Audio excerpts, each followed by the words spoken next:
Hello and welcome to all beautiful souls out there. You're listening to the Restore My Soul podcast with Princess Millens, your favorite grief coach and emotional wellness specialist. In this space, we will help those who struggle with grief and loss and have real conversations about how to overcome it in every area of life. Through our personal stories, practical information, and wisdom from Princess and her special guests. We are here to educate, inspire, and empower you with the strategies you need in your emotional healing journey. We do not offer medical advice, but we believe that we can all learn to heal by creating a mindset to grow past our pain and push toward our purpose. Our goal is to remind you that grief is a journey and you do not have to walk it alone. No matter what the pain or loss is, you can be restored and live fully in your purpose. So let's push through the pain together as we share our stories of resilience, one episode at a time. Well, welcome in everybody to the Restore My Soul podcast. Thank you so much for being here and joining in this other episode. You know that we're here to educate, inspire you, and to empower you on your emotional wellness journey. I am Princess Millens, your favorite grief and emotional wellness coach and the host of the podcast. I am so excited that you're tuning in and watching today. And we have such a powerful guest today because, I believe that we all have a story. We all have something that we can improve on in our emotional wellness. And we can learn to heal, right? By creating a mindset that embraces resiliency and the ability to push through the pain and walk in our God-given purpose. So our guest today is Sherri Caughman, and she has such a powerful testimony. She is 60 years young, right? 60 years young, and she was actually diagnosed with MS, multiple sclerosis in 1992. So she was diagnosed at a young age after a car accident. And after the years of missing milestones and missing some of her children's milestones, some of her grandchildren's milestones in their lives, she decided to be an advocate and write about life with MS. So I want to welcome to the show today, Sherri Caughman. Thank you so much for being here, beautiful woman of God. Thank you. Thank you. Thank you for having me, Princess. Absolutely. So we kind of talked offline, and we know that this subject and topic of MS is, I think, not talked about enough in our communities. And I know that you had the things that you had to go through, even with the diagnosis, even the things after the diagnosis, and the things that you've had to endure. And I know the things that you will share today will bless so many people that is struggling with the same thing or some type of illness or thing that could be potentially debilitating to their lives, right? Yes. And so, yes. I know that you have lived this life of battling this disease of MS. Yes. And you have, and we know that, talk a little bit about, because it might be somebody listening that don't know what MS is and how it affects you and your body. So can you talk a little bit about what it is? Yes. MS is an autoimmune disease. And what that is it's a disease that affects the your body overall. MS in particular, it affects the myelin, which is, and the way I describe it in the book, and just to simplify it, is to, the body has wires inside, and it connects us to our brain and our legs and our arms and organs. And what MS does, it attacks the myelin. And so if you take a wire and you ring it and wear it out, then let's say the headset or the computer or the light switch is not going to work. It's the same thing. And sometimes you, how do I say, go off track. You go off track. Like sometimes if you have a light that works and the switch and the cord is worn out, it might blink on and off. Well, that's what MS does to the body. The same thing. Yeah.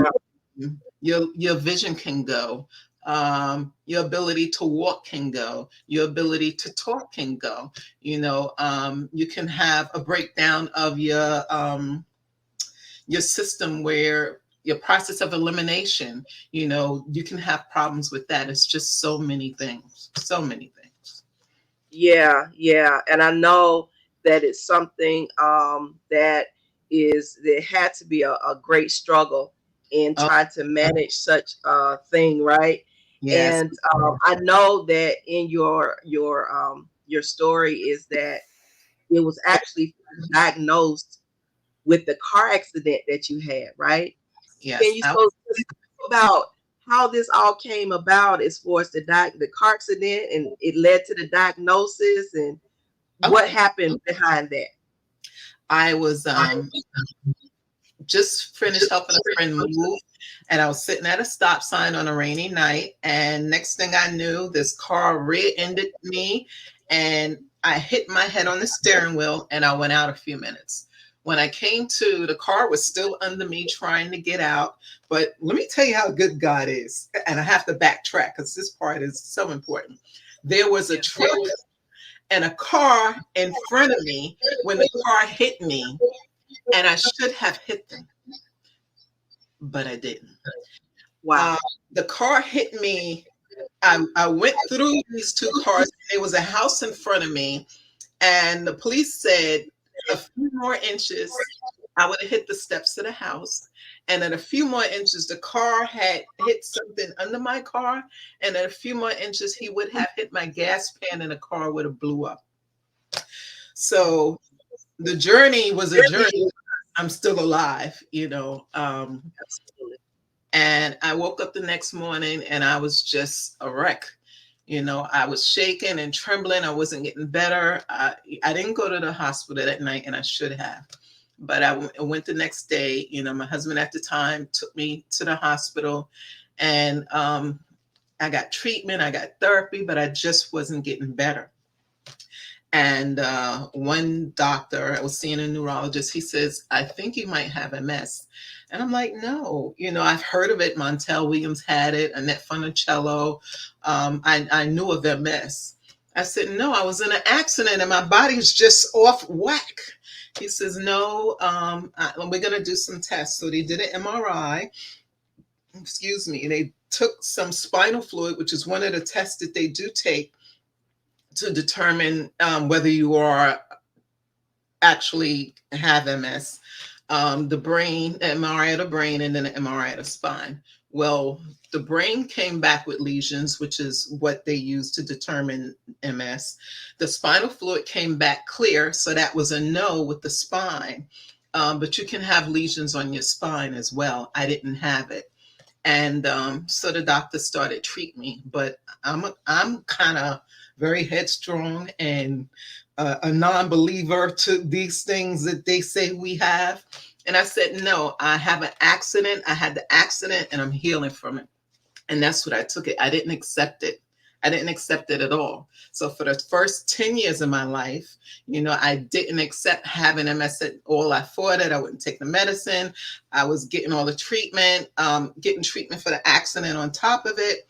And after 10 years, I kind of started feeling normal, back to my normal self. And 2 years later, I was in a bus accident. And that just flatlined me, and just all sorts of things started happening. I went blind in my right eye. My body shut down and I was unable to walk or talk. I was in the hospital for a little time, and they were planning to put me in a nursing home. And I'm like, okay, God, I can't do this. I can't do this. So I'm laying in this bed, not able to move, not able to talk, but I'm talking to God in my head. Okay, God, I can't do this one. And it was a crazy day because I'm going to backtrack. That day of the bus accident, I had just left Virginia to help my father get established in a nursing home because he had dementia. He was amputated. And I was heading home to get a promotion on my job. They told me, Caughman, make sure you get home. And because we're going to send you downtown for processing. So the weather changed. It was beautiful. And then it turned icy and cold. And my brother called me and my sister's like, don't go. And I'm so strong on getting this promotion. I'm like, no, I'm going to be all right. And I took the bus. And on the bus, there was a little boy sitting with this young lady. And as the bus revved up, he just shouted out, I want my daddy. We're not going to make it. And everybody said, and the girl with him said, why would you say that? He's like, I don't know, but I want my daddy. So I reached my hand out and I looked at the woman that was sitting cat corner to me, and she put her hand up and we prayed. And I said, God, let us all get there in one piece, God, in one piece. And my sister was on the phone and she said, what did the boy say? And I told her, she said, get off the bus. I said, no, we fine. We're fine. She says, get off the bus. I'm like, no, I'm not getting off the bus. So the bus is riding. I'm kind of antsy, but I knew I prayed on it. And I sat there and again, I'm originally from New York. So we were on the New Jersey Turnpike. And my sister called me. I said, okay, I'm going to doze off because I wanted to attend church in the morning. I was getting there Sunday morning. So as I nodded off and just kind of went into sleep, I felt the boom. I jumped up and the woman that I prayed with said, oh my God, he was going too fast. And all I saw was the bus flipping over. When I came to, I have to say I had an out-of-body experience because I couldn't move. And I couldn't move. And a voice kept telling me, get up, get up, get up, get up. And later on, I realized the voice was God telling me to move, get up, don't go. Because I believe that's where I was at. And I started moving. And there was a gentleman in front of me, and he was a large gentleman. I was on seat number 35 on this bus, and I was on the floor. I didn't even know I was on the floor of the bus. His seat was on top of me with him, and someone's on top of him. And these people got up, and then they had to pull me up, and my body felt like I was on fire, literally on fire. But when I got off the bus, the first thing I did was look for the little boy. And I found him and I hugged him. I said, we made it. We had an accident, but we made it. And that was really, truly the beginning of my journey with MS. My body just literally shut down. It was overwhelmed with all the things that was going on with me, and it couldn't handle it. And as I said, I was going to go back to work that Monday for this promotion. And I had used my time up traveling back and forth to make sure my dad was straight. So I had no time. So I lost my health insurance. Everything was happening at the same time. My father was getting sicker. My mom got sick. It was just so much going on. And there was nothing that I could do but pray, because it was out of my hands. I had just bought a house a few months earlier, so I'm off payroll. I couldn't pay my mortgage. My parents were sick, who were actually coming to New York to live with me in the house, and none of these things happened. And the journey was just up and down, up and down. I didn't know what it was going to be from day to day. I felt like I was dying because I was so overwhelmed with feelings and emotion and pain. I had black and blues all on my body, and it felt like somebody had a blowtorch holding it on me. I couldn't sit long. I couldn't stand long. I couldn't keep still because I was in so much pain. And the doctors were pumping me with drugs, morphine, all these drugs that people get addicted to. And that just wasn't me. So I'm fighting against that, but I needed it to help me with the pain. And it was just, trying to explain to people, because as I'm healing, I look okay from the outside, but inside I was broken. There was so many things going on in my body that I was just broken. And when people saw me, they said, oh, Sherri, you look good. I heard you had an accident. I said, okay. But mentally, I wasn't there. I got depressed. I felt suicidal. because I was that person that was on top of things and on top of everything. And as I said, the MS kicked in, so my memory was affected. I couldn't remember things. I wasn't sharp as I used to be. I'm the go-to person that everyone went to, and I wasn't able to do that anymore. And I didn't have anyone to go to. Yeah. The church that I was attending, I used to battle with my pastor. He's like, Chef, I can only help you if I know what's wrong. And I would be trembling and crying because I wasn't used to reaching out and asking for help. And that's been part of my journey too. You know, you have to ask for help. You can't, I had to take the S off my chest. I'm not Superwoman. You know, I had to ask for help. I prayed to God many nights, God, just fix me, heal me, because it was too much. And he did. Yes, he did. And absolutely, it seems like the accidents that you had, it caused an awareness. It caused an awakening to what was already taking place. And a lot of times I think that sometimes we don't pay attention. We don't pay enough attention to what our bodies are saying and what we need to do. And I heard you say that even when the doctor at the first accident told you, this is what I think it is, it was a place of you didn't believe it, in denial. You weren't going to say that on me and all this kind of stuff. But I believe, and see, this is what I always say is with grief as well. Grief is not always the death of someone. That's right. It could be different things, right? Even in our health, right? Yes. Even with, even with just natural, not even with disease and sickness, but like when older people get old and they have their they have to depend on other people now, right? Yes. They get reliant on people and they lose their independence. That brings on a level of grief because they were able to do what they wanted to do and when they wanted to do it. Exactly. And it's hard to step away from being so self-reliant to something that is have to be reliant on somebody else, right? And so those accidents I saw caused some type of awareness. Yes, but it caused an awareness. But I thank God. I always see God in everything, right?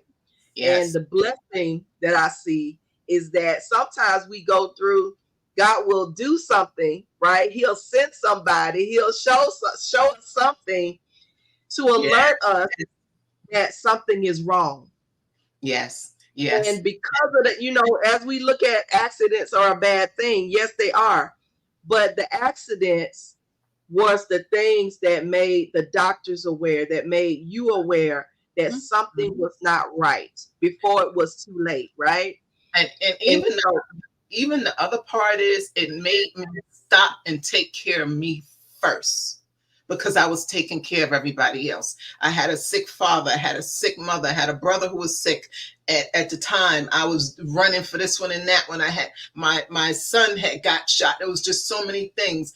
I worked for social service in New York for many years, and we were in a new system, and I was that reliable supervisor who didn't hang out and do stuff on the weekend and was always at work early before time. So I was reliable, and I had to stop all of that and take care of me first. And that was hard. It was hard. Oh, girl. Ooh, it was hard. Because I never done it before. I never said no. I learned to say no and be comfortable with no. No, can't do it. No, I'm sorry. Well, talk about how that process was for you as far as the process of being a support for everyone else and being there for everyone else. And that process of creating a boundary of saying no or saying that I can't, I'm not going to do this. What does that look like? What did that look like for you? For me, it was hard initially in the beginning because, as I said, I was the go-to person for everyone. But I started turning the phone off when I needed my rest or time, because what was happening with the MS, if I got overwhelmed as I learned my body and what MS did to me, I would have reactions. So I would get triggers, I would have tremors, I would have seizures, and those triggered other things. It was like a rippling effect. Excuse me. So if I got overwhelmed, I would get overheated. It would literally get overheated. I would just feel like I'm going to blow a gasket. Wow. And that process would make me, I could sit there and in 30 minutes, if something happened or I was overwhelmed, my speech would get choppy. My vision would go blurry. I would get tremors. I would have seizures. My hands would get numb and I couldn't move. And I'm like, wait a minute. Well, I wasn't like this 30 minutes ago or an hour ago. What triggered this? And I started recognizing the things that were triggering me. Other people's business, trying to help them. And I couldn't. I had to back away from it. Not getting my rest. I had to make sure I slept a certain amount of time. The medication, as I said, I was so resistant to the medication, but it helped me. But I found that if I was taking oxycodone, and it said every 4 hours. So if I took it at 1 and I needed it again at 4, at 3:45, I wanted the oxycodone, and I didn't like that. I didn't like that feeling of dependency. I didn't want to do that because I heard so many stories of people being dependent on these drugs, and it scared me. So I started exploring natural herbs, things to help you relax, things to keep you calm, listening to calming music and things that would just keep you relaxed. In the church, I was on the choir, and there were certain songs that I would sing that kind of lifted me up. And the how do you say it? Your aura. My aura was so dark. Like, I've always had a thing, if I close my eyes, I see beautiful colors and brightness, and that's always been my personality. But during this process, when I had this accident, being the second one, it was just so dark. I didn't see that. I didn't feel it. And my energy level was low. I was just a walking depressed person. But the songs and the music and certain things, if I closed my eyes and I sung these songs, I saw this light, and I would walk around singing the songs and singing praise and just finding things that work for me. Because MS is different for everybody. Some people go into exercising and eating vegan and juicing and all that. I did a little bit of those things. I did a little bit of a couple of things, but I had to do what worked for me. And I'm drug-free. I'm not on any MS medication. With MS, you have to take an MRI every year for them to check to see if the lesions change. So for the past, what has it been, 30 some odd years, I take my MRI and the lesions haven't changed in my brain.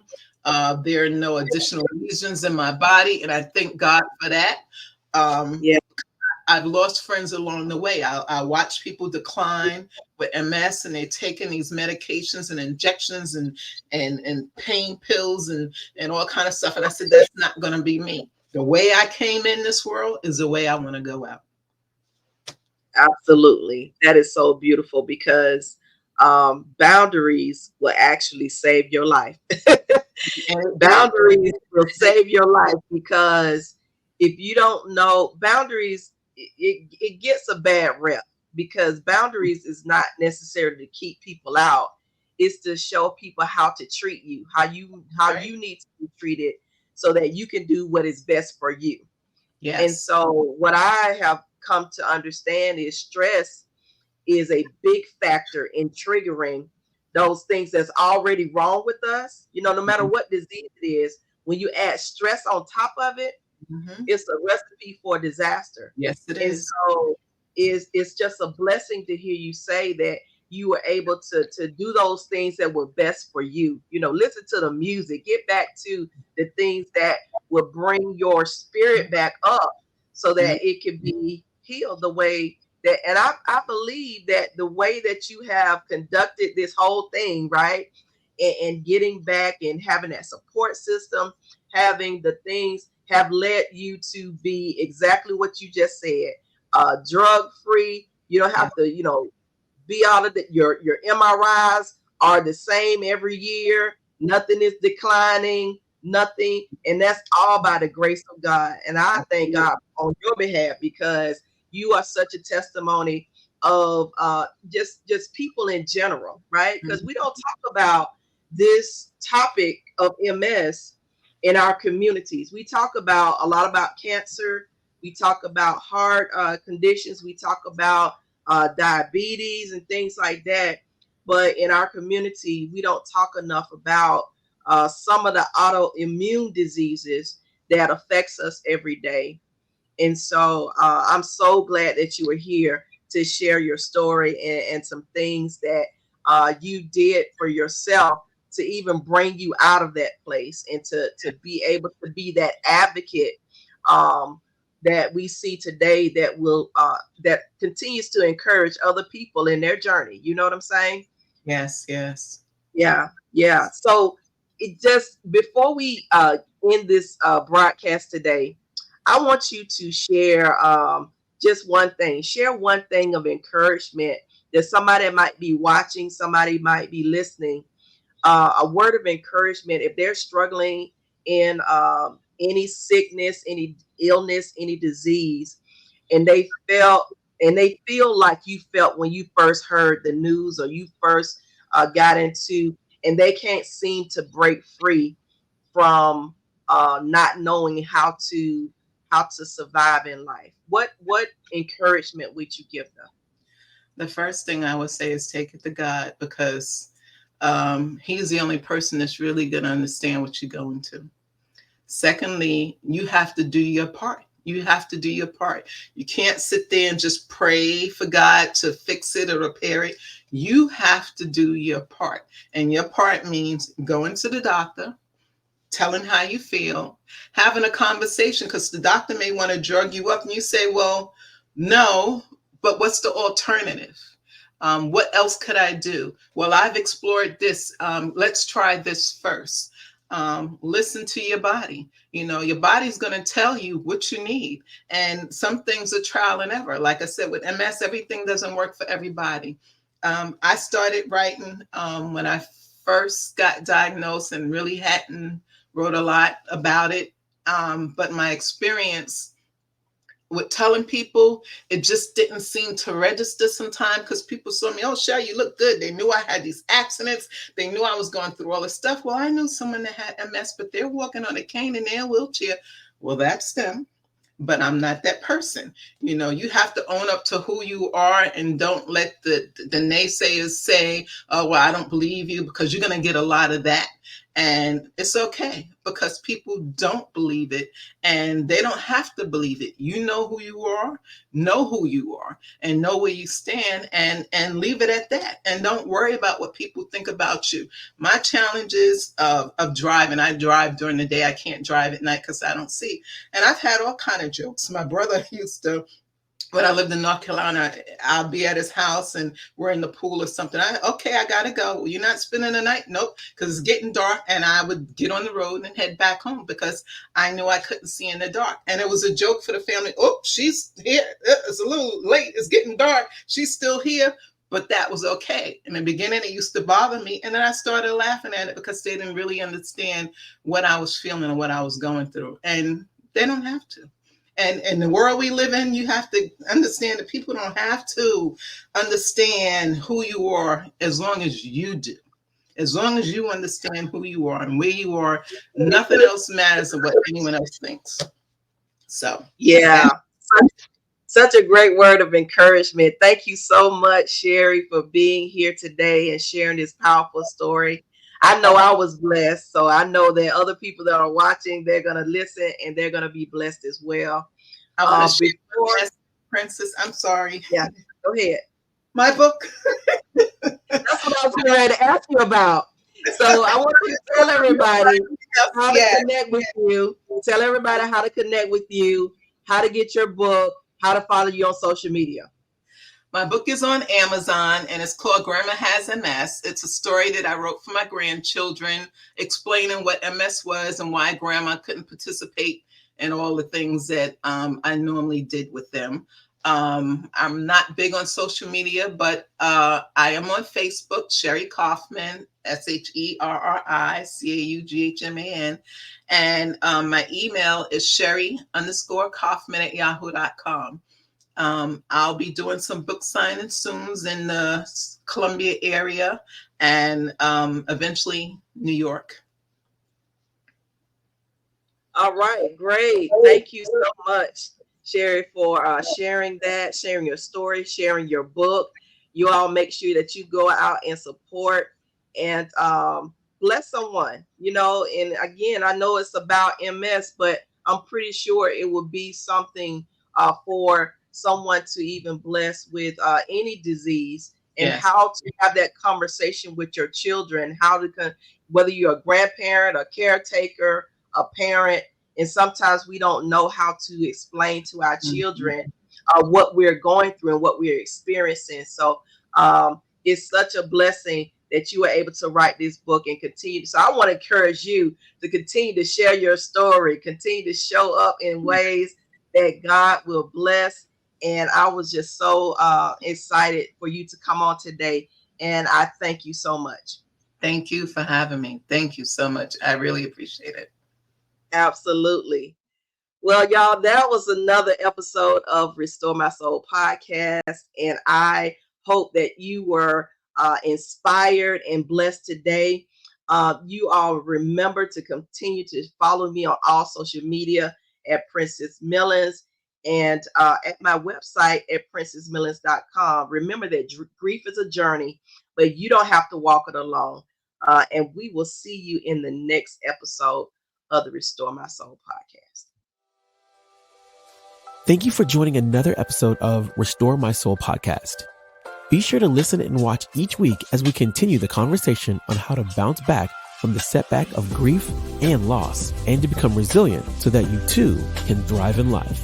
Don't forget to like and subscribe so that you don't miss out on any new episodes. And share this with as many people as possible so they can be encouraged in their emotional wellness journey. We invite you to follow Princess Millens on all social media platforms and on the website at princessmillens.com. Thank you for listening, and we'll see you in the next episode of the Restore My Soul podcast.